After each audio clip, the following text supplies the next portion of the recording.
요압의 중재로 2년간 가택연금에서 풀려난 압살롬은 이제 거침없이 본격적인 반란의 행보를 걷기 시작합니다. 자기를 위하여 병거와 말들을 준비하고 호위병 50명을 세워 위용을 가시하죠. 그리고는 아침에 일찍이 성으로 나가서 왕에게 송사로 나오는 그런 사람들에게 의도적으로 접근을 해서는 그들에게 무슨 일로 왔는지를 묻고 그들의 이야기를 듣는 겁니다. 그렇게 그들의 이야기를 다 듣고는 이렇게 말합니다. 내가 들어보니 당신의 사정이 참으로 억울하지만 그게 당신의 생각이 맞는 것 같지만 왕은 바빠서 당신의 억울함을 들어줄 여력이 없습니다. 내가 만약 왕이라면 이건 그냥 넘어가서는 안 됐고 이 땅에서 다시는 이런 억울한 일이 일어나지 않도록 조치를 취할 것이건만 참 나도 속상합니다. 그러는 거예요. 아버지 다윗을 백성의 억울한 사정에는 도무지 관심도 그걸 해결할 의지도 능력도 없는 무능한 왕으로 만들어버리고는 반대로 자신은 백성들을 진심으로 걱정하고 그들의 모든 요구를 다 해결해 줄 수 있는 것처럼 하면서 다윗과 백성들 사이를 이간하고 있는 겁니다. 이 이간질의 효과는 금방 나타나죠. 이 말을 들은 백성들은 다윗이 자신들의 왕이라는 사실을 잊은 채 다윗 말고 이 압살롬이 만약에 우리의 왕이 되기만 하면 자신의 이 모든 억울한 일들이 다 해소될 거라는 이 기대를 가지는 겁니다. 그러면서 그 앞에 마치 압살롬이 왕이나 되듯이 왕에게 절하듯이 하면 압살롬이 다가가서 그 손을 잡아 일으키는 거예요. 마치 자신은 지금의 다윗처럼 권위적이지 않다는 듯이 그들에게 입맞춤하는 겁니다. 이렇게 압살롬이 백성들의 마음을 조금씩 훔쳐가는 거예요. 이렇게 4년이 흐른 뒤 드디어 반역을 실행에 옮기는 겁니다. 아버지 다윗에게 자기가 그술에 있을 때에 하나님께 서운하기를 나를 만약에 예루살렘으로 돌려보내주시면 내가 하나님께 반드시 제사를 드리겠다고 서운했는데 이제 헤브론으로 가서 그 서운한 것을 지키게 해달라는 겁니다. 아무것도 모르는 다윗은 흔쾌히 허락하고서는 보내죠. 압살롬은 나라의 유력한 자 200명을 초청해서 헤브론으로 가서 거기서 스스로 왕자에 오르는 반역을 일으키는 것이 오늘 우리가 살펴볼 본문의 내용입니다. 이 이야기는 우리에게 어떤 메시지를 전달하고 있을까요? 단순히 압살롬이 이렇게 치밀한 반역의 계획을 보여주려고 기록한 이야기일까요?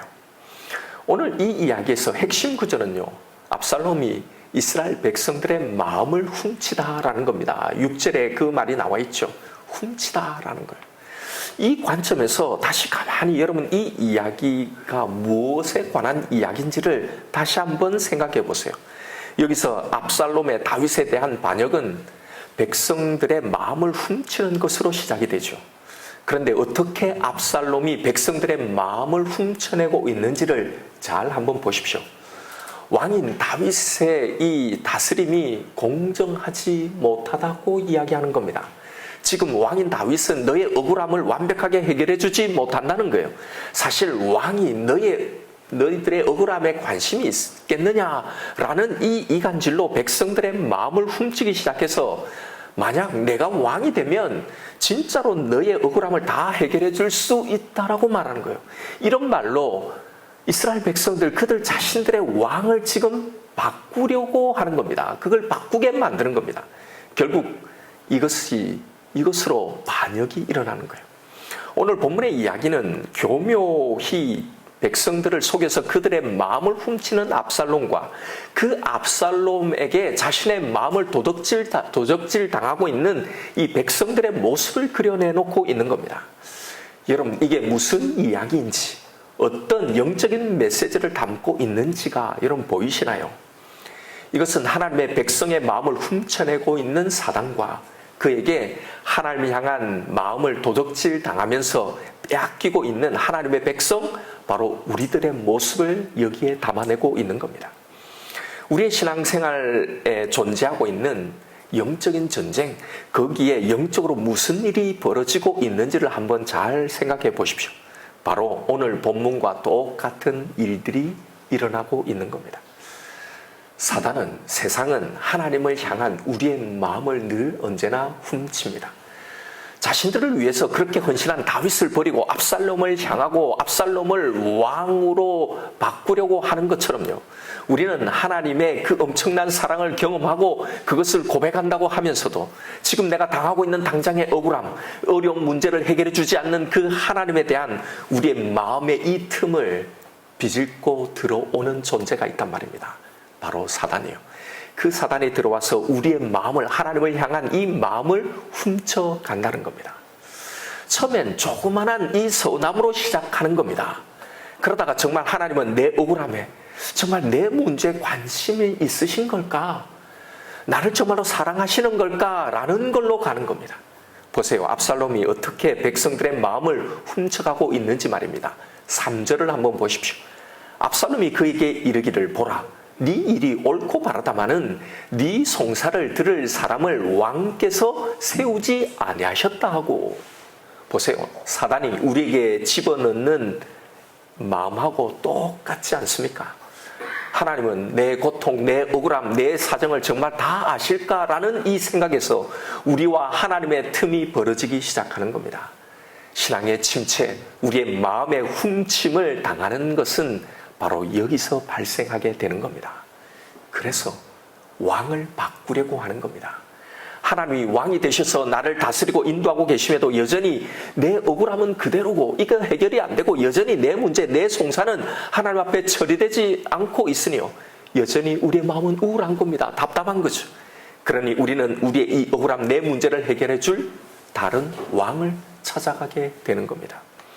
이스라엘 백성들이 자신들을 다스리고 통치하던 하나님이 버젓이 자신들의 왕으로 있음에도 불구하고 인간 왕을 달라고 했던 그 이유가 뭐였습니까? 하나님이 우리의 왕이어도 그렇게 믿고 그렇게 제사를 드리고 그렇게 살아봐도 블레셋은 하고는 안 되네, 블레셋에게는 안 되네 라는 생각이었잖아요. 하나님이 우리를 다스리는 왕인데도 여전히 블레셋 때문에 고생하고 어려움을 당하니 늘 때마다 침략을 당해 노략을 다 당하는 거예요. 그러니 하나님 말고 다른 왕을 찾았던 겁니다. 이 문제를 좀 해결해 줄 그 왕요. 그것처럼 오늘날도 하나님의 백성들은 하나님이 왕인 것만으로는 안 되는 것이 너무나 많다고 생각하는 겁니다.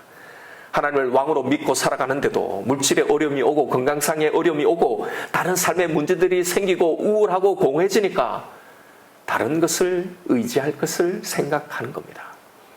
그렇게 돈이, 건강이, 물질이, 다른 어떤 것이 우리의 왕이 되어 가는 겁니다. 이 압살롬이 우리의 왕이 되면 우리의 모든 억울함이 다 해결될 것이라고 그렇게 믿고 그 앞에 절하는 것처럼요. 거기에 목숨을 걸게 만드는 겁니다. 그래서 신앙을 이 왕을 바꾸는 것에 사용하려는 이 아이러니가 나오게 되는 겁니다. 압살롬이 사람들의 마음을 훔쳐내면서 왕을 바꾸는 이 반역을 위해서 뭘 이용하고 있는지를 한번 보십시오. 하나님께 드리는 제사였다는 사실입니다. 8절입니다. 당신의 종이 아람 구슬에 있을 때에 서원하기를 만일 여호와께서 반드시 나를 예루살렘으로 돌아가게 하시면 내가 여호와를 섬기리다 하였나이다. 그리고는 제사를 드리겠다고 헤브론으로 가서 바로 거기서 반역을 일으키는 거예요. 여러분, 우리는 예배는, 기도는, 헌신은 다 영적이고 다 좋은 것이라고 생각하지만 그러나 사단이 성도들의 마음을 훔쳐내면서 왕을 바꾸게 하는 그 일은요, 사실은 다 이런 신앙적인 형태를 이용해서 일어난다는 사실을 성경이 이 이야기를 통해 보여주고 있는 겁니다. 기도를 해도, 예배를 해도, 헌신하고 봉사를 해도, 신앙생활을 해도 모두 자신의 필요를 채우기 위해서 그 억울함을 풀기 위해서 하게 만드는 겁니다. 여러분, 사단이 어떻게 성도들의 마음을 훔쳐가는지를 봐야 합니다. 그렇게 구하는 것이 다 사실은 하나님보다 더 의지하는 새로운 왕이 되는 겁니다. 이 아이러니를 보라는 거예요. 이렇게 우리의 마음을 훔쳐가고 있는 이 교묘한 사단의 작전을 보라는 겁니다. 하나님 앞에 기도하고 하나님 앞에 예배하고 하나님 앞에 헌신하고 하나님 앞에 신앙생활 하지만 사실은 바로 그걸 통해 반역을 꿈꾸는 왕을 바꾸는 겁니다. 자신들의 마음이 어떻게 사단에게 도적질 당하고 있는지, 사실은 이게 하나님이 아니라 다른 왕을 세우는 영적인 반역인지도 모른 채 그저 열심히 기도하고 신앙생활 하는 것으로 착각하게 만드는 겁니다. 여러분, 오늘날 성령 사역이 왜 그렇게 각광을 받습니까? 치유 사역에 왜 그렇게 사람들이 많이 몰립니까? 평생 기도하고 기다리고 믿고 해도 안 되는 것이요, 한 방에 끝내주는 것처럼 보이는 거예요. 사실 이걸 찾는 분들이 성령의 체험, 성령의 충만을 갈망하고 있는 것 같지만요, 실은 그들이 필요한 것은 복음이 주는 이 참 능력이 아니라요, 이 고통스러운 현실을 잊게 해줄 영적인 마약이 필요한 겁니다. 성령 충만의 마약 말이죠. 여러분, 왜 꼭 신비한 느낌이, 그런 체험이 있어야만 하는 건가요? 성경의 이 선언을, 거기서 하신, 우리에게 주신 이 약속의 말씀, 하나님의 말씀, 그 언약을 온전히 믿음으로 모든 것을 견디고 이기는 그 충분한 능력을 누릴 수 없는 건가요? 하나님의 말씀으로는 도무지 되지 않는 겁니까? 왜 하나님의 말씀, 그의 약속을 믿는 것만으로 충분하지 않나요? 왜 이것으로 성령 충만 받지 못하느냐 말입니다. 결국은요, 이걸 믿지 못하니 다른 뭔가 신비한 느낌이 필요한 것 아닌가 말이죠. 결국 여기에, 이런 신앙에 빠지게 만드는 것이 사단의 도적질인 줄 모르는 겁니다. 왜요? 그건 성령의 일이니까, 성령 충만한 일이니까, 뭔가 하나님을 의지하고 그런 어떤 기적과 능력을 체험하는 일이니까 이건 매우 뜨겁고 열정적인 일이라고 생각해 버리는 겁니다. 여러분, 이렇게 이 시대에도 하나님의 백성들의 마음을 훔치는 사단의 공격들이 있다는 사실을 알아야 합니다. 이 시대의 압살롬은 하나님의 백성들로 하여금 복에 환장하고 복에 미친 기독교가 되도록 우리들의 마음을 훔치고 있고, 성도들은 그것도 모른 채 그 행렬에 줄지어 따라가고 있는 겁니다. 그런데 여러분, 사실은 아무것도 모르고 따라가는 게 아니에요.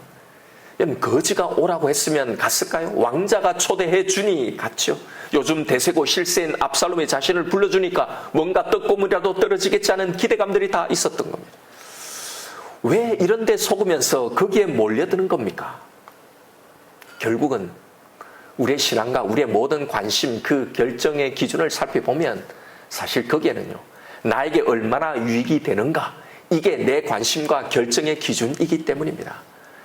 여러분, 이걸 자세히 보면 이것은 더 이상 하나님을 섬기는 종교가 아니죠. 나 자신을 섬기는 종교입니다. 아니, 더 정확하게 말해서 나 자신을 섬기기 위해 하나님을 부리는 종교가 되어버리는 겁니다.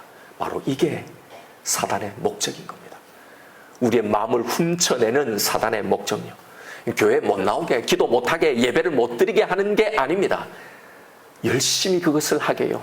그런데 그걸 자기를 위해 하나님 말고 내가 원하는 왕을, 내 억울함을 풀어줄 다른 왕을 세우는데 사용하게 만드는 겁니다. 그게 사실은 하나님에 대한 반역인지도 모른 채 말입니다. 오늘날 어떻게 성도들의 이 마음에 사단의 도적질이 이루어지고 있는지를 잘 보십시오. 온통 기복주의에 빠진 그 신앙으로 이끌어가는 겁니다. 이게 뭐예요? 다 사단의 도적질이고, 이렇게 성도들의 마음을 훔쳐서 왕을 바꾸는 일인 겁니다. 돈이, 건강이, 내 소원이 왕이 되어버리게 만드는 겁니다. 그걸 위해 열심히 기도하게 만드는 겁니다. 그것이 영적으로 도적질 당하는 상태라는 걸 전혀 모른 채 말입니다. 사단이 어떻게 속이는지를 보십시오. 3절입니다. 압살롬이 그에게 이르기를, 보라, 네 일이 옳고 바르다마는 내 송사를 들을 사람을 왕께서 세우지 아니하셨다고. 여기에 뭐라고 말합니까? 네 일이 옳고 바르다라는 거예요. 왜 사람들은 자신의 마음을 지키지 못하고 이렇게 다 속수무책으로 빼앗기는 걸까요? 사람들은 사실 사람들이 원하는 건 억울함을 풀어줄 그 왕을 원하는 겁니다. 내 필요를 채워줄 왕을 원하는 게요, 이게 뭐가 나쁘냐는 겁니다. 아니, 하나님이 우리를 사랑하신다며, 우리를 위해 당신의 아들을 주셨다며, 모든 걸 다 주신다며, 그러면 내가 하나님께 구하는 것이 그 하나님께 물질적 복을 받고 건강의 복을 받고 세상의 머리가 되고 그걸 통해 하나님의 영광을 돌리는 게 뭐가 잘못됐냐는 거예요. 내 일이 다 옳다고 믿게 만드는 겁니다. 이스라엘 백성들이 왕을 바꾸는 일이 이번이 처음은 아니었죠. 아까 살펴본 것처럼 사사시대에 하나님이 자신의 왕이 되셨음에도 이들은 인간 왕을 구했다고 했잖아요. 그때 그들의 이유가 뭐라고 했습니까? 하나님 믿어도 블레셋에는 안 되네라는 거였잖아요. 블레셋을 이기지 못하는 자신들의 그 한계 때문인데, 그런데 잘 한번 생각해 보십시오. 그들이 하나님을 믿고 있는데도 블레셋의 지배를 받고 이것을 이기지 못하는 진짜 이유가 무엇이었나요? 하나님이 능력 없는 왕이었습니까? 그게 아니었잖아요. 자신들의 왕이신 그 전능하고 신실하신 그 하나님을 온전히 믿지 못해서 하나님에게만 올인하지 못하고 다른 신을 바알과 아세라를 그 가난의 다른 잡신들을 섬기는 그 자신들의 문제였잖아요. 하나님만을 온전히 믿지 못하는 불신 때문이었잖아요. 그래서 이걸 깨닫게 하려고 너희들이 섬기는 진짜 너희를 지키는 왕이 누구인지를 알라고 이 상황을 발생시킨 거잖아요. 그런데 자신들의 문제는 전혀 보지 못하고 왕이 문제라고 생각하는 겁니다. 그래서 그 왕만 좀 바꾸면 될 거라고 생각하는 겁니다. 이게 뭐가 문제인지 무슨 잘못을 범하고 있는지를 전혀 모른 채 말이에요. 그러면서 나의 일이 옳다고 믿게 만드는 겁니다. 이게 신앙적이고 이게 열심이라고. 여러분, 이것이 사단이 우리의 마음을 훔쳐가서 결국은 왕을 바꾸게 하려는 걸 알아야 합니다. 6절에 이 훔치다라는 건요, 매우 강조형이요. 상대방을 철저히 속여서 강탈하다는 의미입니다. 기독교 신앙 안에 들어온 압살롬이 이렇게 성도들을 철저히 속여서 그 신앙을, 그 마음을 지금 강탈하고 있는 겁니다. 부자가 되기 위해 예수를 믿고 승진하기 위해서, 편안하기 위해서, 결혼하기 위해서 다른 모든, 그런데 사람들은 아니 그것도 있지만 사실 그게 다가 아니라고 하지요. 그런데 여러분 잘 한번 보십시오. 그런 성도들의 신앙에서 그것만 딱 빼면 그 신앙에 뭐가 남는지를 한번 보시란 말입니다. 욥기에서 사단이 하나님께 한 그 말을 통해 성경은 사단의 우리를 향한 그 속임과 훔침의 작업이 어디에서 행해지고 있는지를 우리에게 분명히 보여주고 있습니다. 하나님이 욥의 신앙을 자랑하니까 사단이 뭐라고 합니까? 하나님, 과연 정말 욥이 하나님을 진짜로 온전히 믿을까요? 복을 주시니까 섬기죠. 복을 거두어 보십시오. 저주하고 떠나갈 겁니다. 여러분, 바로 이것이 모든 종교 위에 심어놓은 사단의 전략입니다. 기독교만이 아니라 모든 종교 안에 심어놓은 사단의 가라지입니다. 그래서 모든 이 땅의 인간의 종교는 다 기복입니다. 기복적이에요. 그리고 기독교도 하나님을 섬기는 우리도 하나님을 그렇게 믿게 만들려고 하는 겁니다. 그래서 기독교의 기복신앙이 다른 이방 종교와 다르지 않다고 하는 겁니다. 똑같다는 게요. 그래서 그게 반성경적이라고 하는 겁니다. 자, 그래서 사단이 하나님의 백성의 삶에 어떤 지점에서 어떻게 성도들의 마음을 훔쳐내고 있는지를 보여주는 겁니다. 그래서 그를 치게 두는 겁니다. 이걸 보여주기 위해 이걸 사단에게 허용하시는 겁니다. 궁극적으로는 바로 이걸 통해 하나님은 계획이 있으신 거예요. 욥의 신앙을 온전케 하시기 위해서 말이죠. 어쨌든 여기서 욥의 억울함이 발생하는 겁니다. 하나님을 이렇게 잘 섬겼는데 왜 나에게? 라는 이 억울한 말입니다. 여러분, 바로 여기를 파고드는 겁니다. 결국 욥은 자신의 억울함을 어떻게 풀게 됩니까? 역설적이게도 욥은 자신이 당한 이 억울함을 통해 정말로 하나님을 만나게 되는 겁니다. 이걸 통해 자신이 하나님에 대해서 하고 있었던 그 모든 오해들이 여기서 다 풀어졌던 겁니다. 그 하나님을 참으로 만남으로 자신이 어떤 존재인지를 보고 그에 완벽하게 대비되는 그 하나님을 발견함으로 그는 자신을 올가매던 이 억울함에서 자유하게 되는 겁니다. 고로 여러분, 성경이 말하려는 욥에게 있어서 진정한 복은 욥이 가진 그 재산이나 건강이 아니었습니다. 또 그 이후에 배나 받는 이 세상의 복도 아니었습니다. 욥이 하나님을 만나고 그 이후에 마지막 결론이 자신의 재산을 배로 받고 자녀도 배로 받다는 이 이야기를 하잖아요. 근데 이건 그걸 보여주려고 세상의 복이 그게 진짜 복이라는 걸 말하는 게 아닙니다. 그가 만난 하나님, 자신의 인생의 진정한 그 하나님이 왕이시고 진정한 답이 되신 그 하나님, 그 하나님과의 만남이 복이었던 거예요. 그렇다면 사단이 우리의 마음을 훔치려는 그 지점도 어딘지를 보십시오. 바로 그 지점도, 또 하나님이 우리에게 원하시는 신앙이 길러지는 그 지점도 똑같은 지점이라는 걸 우리는 알아야 합니다. 사단이 우리의 마음을 훔치는 그 지점과 하나님이 우리에게 원하시는 그 신앙이 길러지는 그 지점 말입니다. 바로 우리의 억울함이 생기는 바로 그 지점입니다. 하나님을 의지하고 기도하며 신앙생활 하는데도 내 뜻대로 일이 안 풀리고 두려움이 오고 걱정이 몰려들 때 내 억울함이 생기는 바로 그 지점. 늘 말씀드리지만 여기가 바로 우리의 신앙의 자리인 겁니다. 우리의 신앙의 매우 중요한 지점이란 말입니다.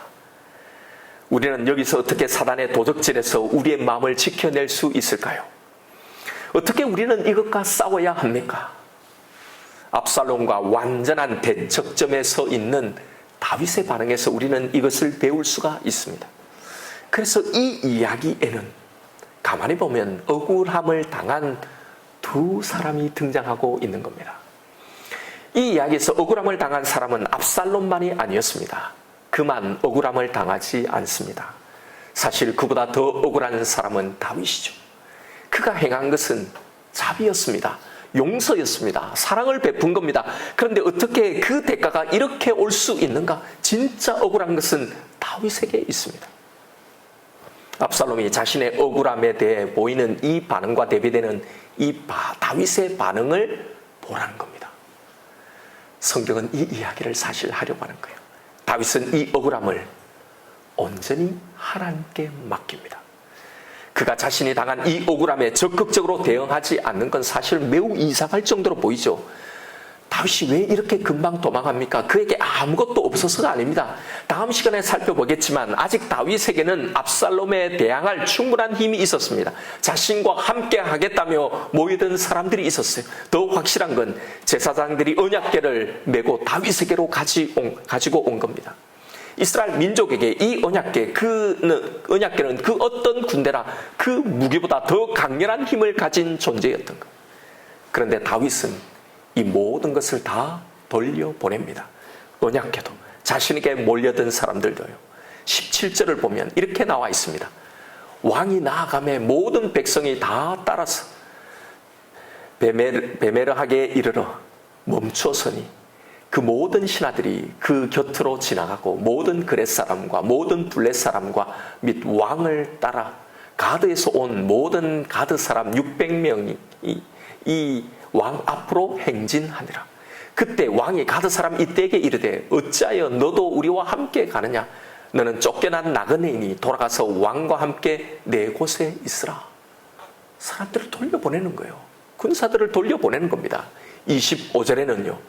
왕이 사독에게 이르되 보라 하나님의 궤를 성읍으로 도로 메어 가라. 만일 내가 여호와 앞에서 은혜를 입으면 도로 나를 인도하사 내게 그 궤와 그 계신대를 보이시리라. 언약궤도 다시 돌려보내는 겁니다. 가지고 들어가라는 거예요. 왜 다윗은 충분히 해볼 만한 승산이 있는 이 상황에서도 자신의 억울함을 주장하지 않고 압살롬과는 전혀 다른 반응을 보이게 될까요? 이 모든 게 하나님의 주권 속에 일어나는 일이라는 걸 아는 겁니다. 하나님의 뜻이라는 걸 알기 때문입니다. 하나님의 징계로 이런 일이 일어나고 있다는 걸 아는 겁니다. 나단이 자신에게 선언한 이것을 하나님의 이 말씀을 그는 기억하고 있는 겁니다. 그래서 이 모든 일이 결국은 하나님에 의해서 주도되고 있다는 걸 그가 아는 거예요.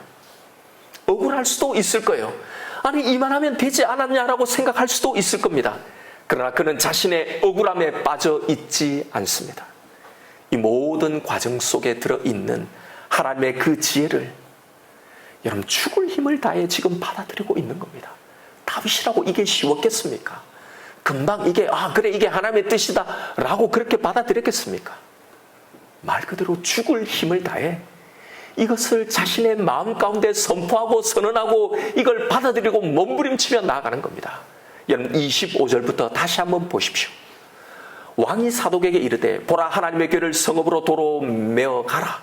만일 내가 하나님 앞에서 은혜를 입으면 도로 나를 인도하사 내게 그 궤와 그 계신대를 보이시리라 하고, 하나님이 은혜를 입으면 다시 이 모든 상황에서 회복될 거라는 것을 믿고 나아가는 겁니다. 26절에 그러나 그가 이와 같이 말하시기를 내가 너를 기뻐하지 아니한다 하시면 종이 여기 있사오니 선히 여기시는 대로 내게 행하시옵소서 하리라. 여러분 보십시오. 압살롬과 완전히 전혀 다른 반대되는 반응 아닙니까? 바로 이것이 우리의 마음을 사단에게 도적질 당하지 않는 비결입니다. 왜 이 시대에 하나님의 백성이라는 성도들이 이렇게 무방비로 사단의 도적질에 자신들의 마음을 아무 대책 없이 다 빼앗기고 마는 겁니까? 여러분, 왜 그런지 아십니까? 사람들은 나의 억울함, 내 상황, 논리, 자기 주관적인 관점에서만 이 모든 걸 바라보는 겁니다. 왜 그렇게 하시는지, 그 속에 담긴 하나님의 뜻에는 조금도 궁금해하지 않는 겁니다. 그래서 우리의 마음은 이렇게 도적질 당하는 겁니다. 아니, 순순히 거기에 내 스스로 내어주는 겁니다. 그리고는 자신의 기도를, 자신의 예배를, 자신의 신앙생활을 다 자신의 억울함을 푸는 데 써버리는 겁니다. 여기서 이미 그 안에 왕이 바뀌어 있는 겁니다. 그것으로 정작 하나님이 아닌 다른 왕을 세우는데, 그렇게 나의 억울함을 푸는데 이 모든 걸 다 사용해 버리는 겁니다. 이게 영적인 반역입니다. 언약궤를 돌려보내는 다윗의 이 신앙, 여러분 그 마음을 깊이 묵상하십시다. 압살롬의 신앙은 나의 억울함을 풀기 위해 제사도 신앙도 다 거기에 맞춰져 있다면, 그래서 내가 원하는 걸 이루기 위해 하나님을 모셔오고 하나님의 능력을 끌어오는 것이 신앙이라고 믿고 있다면, 그러나 다윗의 신앙은 내게로 하나님의 뜻을 끌어오는 것이 아니라 내가 하나님의 뜻에 끌려가야 한다고, 이게 신앙이라고 생각하는 겁니다. 그러하기에 지금 자신이 당하는 이 억울함도, 이 부당함도 하나님의 일하심일지 모른다고 믿는 겁니다. 이 모든 것이 하나님의 뜻하심 속에 일어나는 일이기에, 만약 하나님이 선히 여기신다면 다시 모든 것에서 돌이킬 수 있다고, 돌아올 수도 있다고, 그렇게 여기는 하나님의 전적인 주권에 온전히 이 모든 것을 맡기고 있는 겁니다. 그래서 이 언약궤를 이용하지 않고 돌려보내는 겁니다. 그 언약궤를 이용해서 자신의 억울함을 풀려고 하지 않는 겁니다. 여러분, 이게 바로 하나님의 뜻이 이루어지다라는 신앙인 겁니다. 그러기에 다윗은 이 억울함에도 자신을 보는 거예요. 그리고 여기서도 자라나는 겁니다. 여기서 사단에게 마음을 도적질 당하지 않고 오히려 더 그의 마음이 더 강해지고 더 견고해지게 되는 겁니다. 보십시오. 사단이 우리의 마음을 훔치려는 그 지점과 하나님이 우리의 신앙을 더 견고하고 더 성숙하게 만들려는 이 지점이 동일하다는 거예요. 그건 바로 그 억울함에 어떻게 반응하고 있는가에 달려 있는 겁니다. 내가 겪고 있는 이 모든 문제를 어떻게 바라보고 있는가에 달려 있는 겁니다. 여러분, 오늘 말씀을 다시 한번 깊이 묵상해 보십시오. 압살롬의 반역의 시작은 왕에 대한 불만, 불신이었습니다. 섭섭함이었습니다. 왜 나의 억울함을 생각하지 않나, 여기서 시작했던 겁니다. 그러나 그 억울함이 매우 정당한 것 같지만, 그래서 내가 이렇게 해도 되고 이렇게 반역을 해도 된다고, 내 일이 옳다고, 내가 이렇게 생각하는 것이 옳다고 믿게 만들지만, 그러나 사실은 그 억울함은 내 전 존재를 보지 못하면서 나오는 억울함이었다는 사실입니다. 자신 안에 있는 이런 악함을 보지 못하는 겁니다. 여러분, 그는 원래는 좋은 사람이었는데, 그런 사람이 아니었는데, 이런 일을 당하지 않았으면 이런 짓을 애초에 하지 않았을 사람이 아니에요. 원래 그런 사람이었던 겁니다. 그 속에 내재해 있는 이 악함과 이 욕망이 바로 이 억울함의 사건을 통해 드러나게 된 것일 뿐입니다.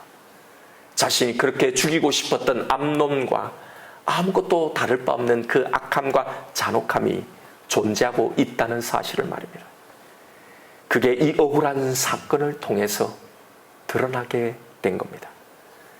이 억울한 일이 없었다면 그럴 사람이 아니었던 게 아니란 말입니다. 그에게는 암논과 다른 모양의, 다른 형태의 욕망과 악함이 있었던 겁니다. 그러니 여러분, 우리의 억울함에서 한 발 물러서 보십시오. 내 억울함만을 보지 말고 거기에 담긴 나를 향한 하나님의 그 생각과 뜻이 무언지를 보십시오.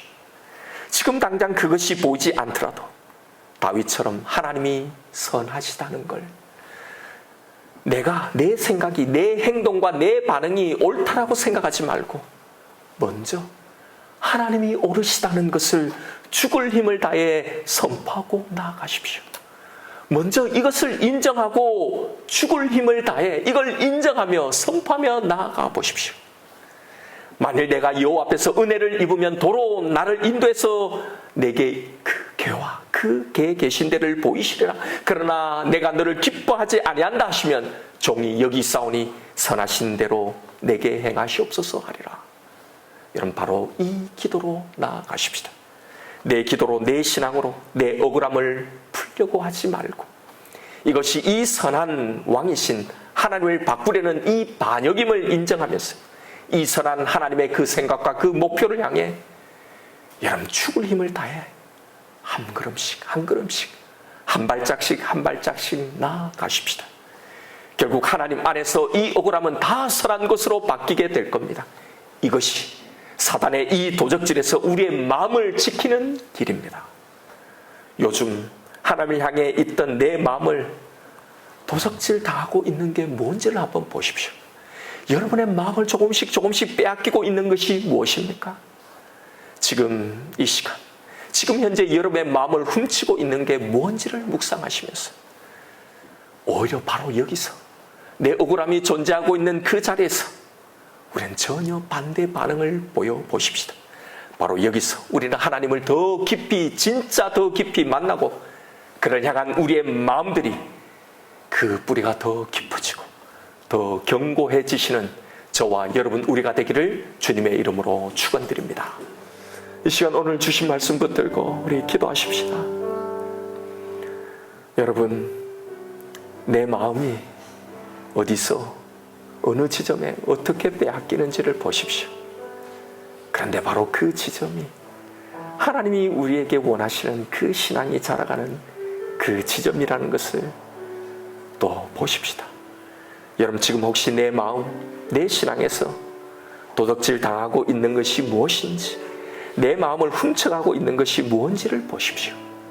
내 억울함 때문에 나는 그래도 된다고 생각하는 이 압살롬이 되지 말고 이 자리에서, 바로 그 자리에서 오히려 하나님을 향한 그 마음이 더 깊어지고 더 견고해진 욥처럼, 다윗처럼 여기서 더 하나님을 깊이 만나고 더 자라나십시다.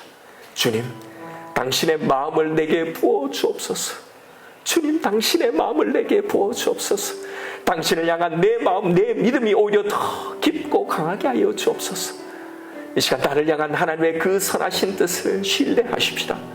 여러분, 죽을 힘을 다해 하나님이 오르시다는 것을 선포하고 믿으며 나아가십시다. 이 시간 나에게 주신 말씀이 있을 겁니다. 우리 이 말씀 붙들고 다 같이 주님 이름으로 한번 부르며 기도하며 하나님 앞에 나아가십시다.